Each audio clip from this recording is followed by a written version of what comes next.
Another thing that most people don't look at all is the biochemical realm of breath. Let's look at how it affects digestion first and even cavities.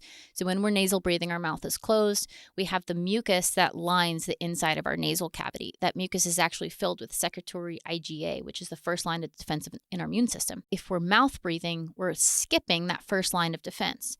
If we're mouth breathing, we're going to increase our cortisol because it's more stressful. This is the breath that we should be taking when we're running from a tiger. We're running, we're pulling in as much oxygen as we can that's needed short term. But when we're stuck in this state, now we're stuck with high cortisol from mouth breathing. Our hydrochloric acid, our stomach acid that we need to start the digestion process is already going to be diminished because we're in a stress state, because we're mouth breathing. And then if we're stressed, we're going to mouth breathe. So remember, this is a feedback loop. Just because I'm saying you're breathing wrong, cortisol's high, it can also go backwards. So boss comes in, gives you a big assignment. All of a sudden you're stressed. Now you're mouth breathing. So now we sit down to eat. We've been mouth breathing. We've got email apnea. Our cortisol is high. We have no stomach acid. We've been breathing in all of the toxins, not just from the air, but bacteria like airborne parasites, you name it. That's all supposed to be filtered out here. Now it's all in our mouth. Now what do? We put a bite of food in our mouth. We swallow it. What's that go to?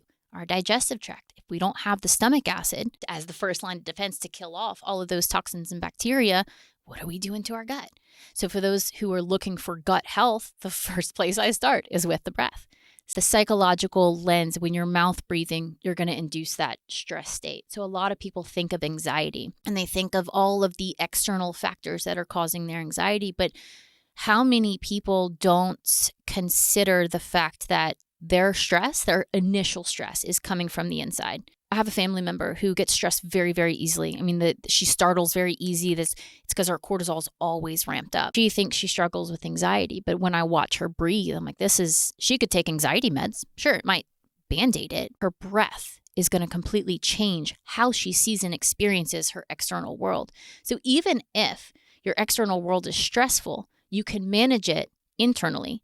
But if your internal world is what's causing stress, you will not be able to manage or change the external world. Your perception is perceived threat, and that's all you see. So I don't care if it's, your kid coming in, kid runs into the room and all of a sudden someone jumps and startles. If that's happening to you, you're probably not breathing well all day long. And so that's forcing you into that psychological state of anxiety.